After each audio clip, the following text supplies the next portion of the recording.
নারায়ণগঞ্জ ৫ আসনে নির্বাচনী মাঠে নতুন আলোচনা তৈরি হয়েছে। ইসলামিক ফ্রন্ট বাংলাদেশের চেয়ারম্যান আল্লামা বাহাদুর শাহ মুজাদ্দেদীকে এই আসনের প্রার্থী হিসাবে সামনে আনা হয়েছে। দীর্ঘদিন ধরে ইসলামী রাজনীতি ও সামাজিক কর্মকাণ্ডে সক্রিয় থাকা এই আলেম নেতাকে ঘিরে এলাকাবাসীর মধ্যে আগ্রহ বাড়ছে। সমর্থকদের মতে আল্লামা বাহাদুর শাহ মুজাদ্দেদী একজন স্পষ্টভাষী ও আদর্শবাদী নেতা।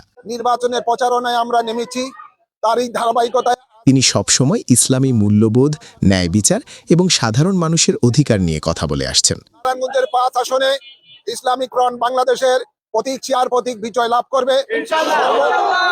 নারায়ণগঞ্জ ৫ আসনে তাকে প্রার্থী করার মাধ্যমে ইসলামিক ফ্রন্ট বাংলাদেশ নতুন রাজনৈতিক বার্তা দিতে চায় বলে মনে করছেন বিশ্লেষকরা। এদিকে প্রার্থী ঘোষণার পর থেকেই এলাকায় আলোচনা, পোস্টার আর মিটিং বেড়ে গেছে।